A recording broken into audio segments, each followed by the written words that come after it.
Elon Musk dan Nvidia adalah kolaborasi paling tak terduga yang aku lihat tahun ini. This is the rocket factory, the SpaceX rocket factory at Starbase. Mari kita perhatikan karena ini bisa berarti banyak bagi perusahaan tersebut. One person. I was like, and it was you. That sounds like a great idea.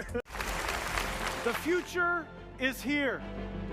Di video ini, kamu akan memahami apakah Nvidia masih benar-benar menawarkan peluang investasi atau kamu sudah terlambat masuk ke boom kecerdasan buatan atau artificial intelligence boom. Saya akan jelaskan apa yang ada di balik kesepakatan dengan xAI, akses baru ke Uni Emirat Arab, dan mengapa beberapa analis masih melihat potensi kenaikan hingga 55%. Selamat datang di Rankia. Kalau kamu baru di channel ini, aku sarankan untuk subscribe. Kunjungi rankia.id dan berlangganan newsletter mingguan agar bisa mendapatkan akses gratis ke konten tambahan, webinar, dan acara lainnya. Semua gratis. Batman dan Superman, Peter Griffin dan Homer Simpson, Alien versus Predator. Oke, tapi Elon Musk dan Nvidia, aku nggak tahu bagaimana pandanganmu soal ini. Tapi aku sama sekali tidak pernah menyangka dua nama itu ada di permainan yang sama, apalagi dalam bentuk investasi langsung. Namun inilah kenyataannya. Nvidia baru saja menanamkan investasi sebesar 2 miliar dolar Amerika Serikat di xAI, startup baru milik Musk. Dan perhatikan baik-baik, ini bukan taruhan spekulatif biasa. Ini bukan sekadar, nih, uang buat kamu, semoga sukses proyekmu. Ini lebih ke, saya kasih kamu GPU, kepemilikannya tetap milik saya. Dan kamu menyewanya untuk melatih model AI-mu. Langkah bermata dua yang secara strategis menjamin permintaan, memberikan kendali, dan menempatkan Nvidia tepat di pusat visi yang sedang dibangun Musk melalui xAI. Seberapa besar permintaan yang kita bicarakan? Hanya proyek Colossus 2, pusat data yang sedang dibangun di Memphis, sudah memiliki 100.000 GPU terpasang. Tapi mereka ingin menggandakan jumlahnya menjadi 200.000 unit. Dan menurut Musk sendiri, target jangka panjangnya adalah mencapai jutaan unit GPU. Sekarang siapa yang akan menjual GPU sebanyak itu? Disinilah poin penting untukmu sebagai investor. Bahkan jika xAI gagal, jika proyek ini tidak berjalan sesuai rencana, Nvidia tidak rugi apapun. Secara harfiah benar-benar tidak ada. Perusahaan ini punya kas sebesar 57 miliar dolar US. Investasi yang mereka tanamkan hanyalah sekitar 2% dari pendapatan kuartalan mereka. Namun kalau proyek ini berhasil, jika xAI berkembang sesuai harapan, Nvidia tidak hanya mendapatkan klien tetap, tapi juga relevansi strategis. Nvidia akan menjadi penyedia kekuatan komputasi resmi untuk proyek besar berikutnya dari Musk. Dan dalam dunia narasi pasar, itu nilainya sangat besar. Yang menarik adalah Nvidia tidak sedang bereaksi terhadap pasar. Nvidia justru menciptakan apa yang akan terjadi. Mereka membeli permintaan, bahkan sebelum permintaan itu ada. Dan ketika kita pikir langkah itu sudah cukup besar, datang lagi kejutan berikutnya. Beberapa hari lalu, Amerika Serikat secara resmi menyetujui ekspor chip kelas atas Nvidia ke Uni Emirat Arab. Ini membuka pasar yang sebelumnya sepenuhnya tertutup karena alasan keamanan nasional. Berapa banyak chip yang dimaksud? Hingga 500.000 unit per tahun menurut lisensi yang diberikan. Sebagian besar akan dikirim ke G42, perusahaan berbasis di Abu Dhabi yang berfokus pada kecerdasan buatan. Dan disinilah letak poin menariknya. Yang sebenarnya sedang terjadi adalah Nvidia digunakan untuk membangun infrastruktur AI di Timur Tengah, sekaligus memastikan bahwa infrastruktur itu dibangun menggunakan teknologi Amerika. Dengan kata lain, ini bukan sekedar kontrak komersial. Ini adalah strategi geopolitik.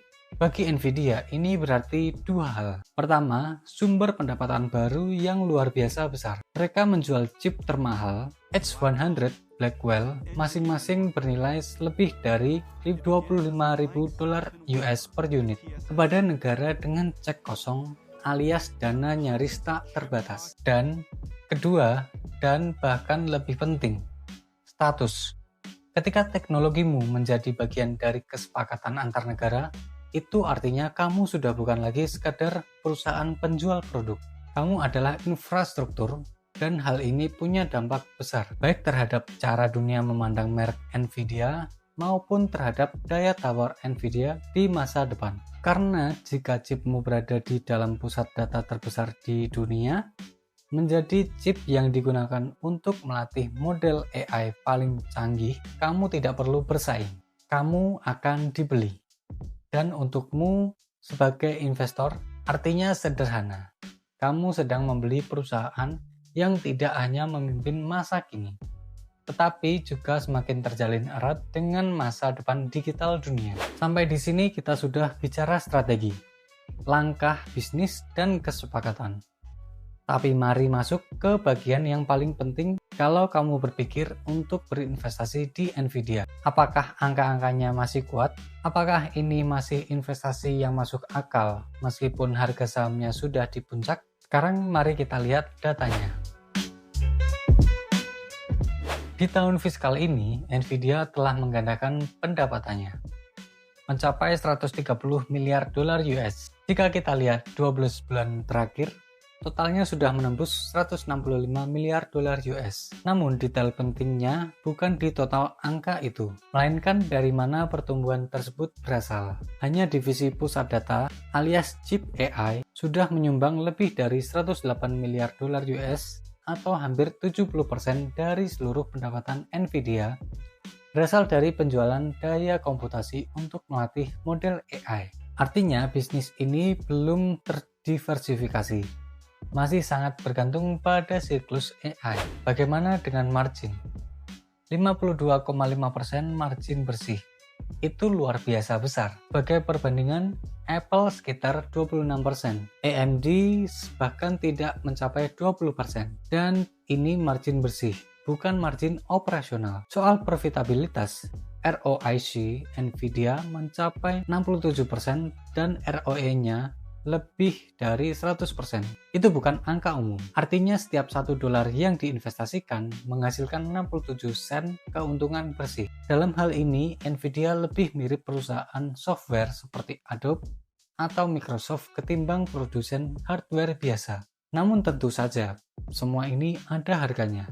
Rasio per Nvidia saat ini sekitar 65 kali laba, dan price to sales ratio-nya di atas 28 kali.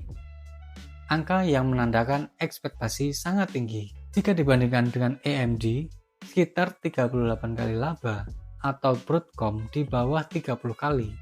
Nvidia jelas lebih mahal. Apakah ini wajar? Tergantung. Jika kita ambil proyeksi pertumbuhannya yang berkisar 55-60% per tahun, rasio PEG yang menyesuaikan PER dengan pertumbuhan berada di bawah 1. Dalam analisis fundamental itu biasanya menunjukkan bahwa pertumbuhan memang masih sepadan dengan valuasi tinggi tersebut. Namun, ini tidak akan berlangsung selamanya. Nvidia saat ini diuntungkan oleh siklus investasi besar-besaran dari para raksasa hyperscaler, Microsoft, Amazon, Google, yang membeli GPU seolah sedang membangun fondasi internet baru. Pertanyaan besarnya, sampai kapan siklus ini bertahan? Dan apa yang terjadi ketika permintaan mulai melandai? Risiko lainnya konsentrasi bisnis. Nvidia terlalu bergantung pada pusat data. Segmen gaming dan edge computing masih kecil. Jika investasi AI melambat karena alasan apapun, dampaknya langsung menghantam inti bisnis Nvidia. Namun jika kamu percaya bahwa AI bukan tren sementara, melainkan transformasi struktural yang akan terus menuntut lebih banyak model, daya komputasi, dan infrastruktur, maka Nvidia bukan sekedar di posisi yang baik, tapi tepat di pusat peta masa depan teknologi. Itulah sebabnya Cantor Fitzgerald Lembaga keuangan ternama dari US menetapkan target harga $300 US yang berarti potensi kenaikan hingga 55%. Mungkin tidak tercapai dalam kuartal ini atau kuartal berikutnya, tapi jika laju adopsi terus berlanjut, proyeksi itu masuk akal.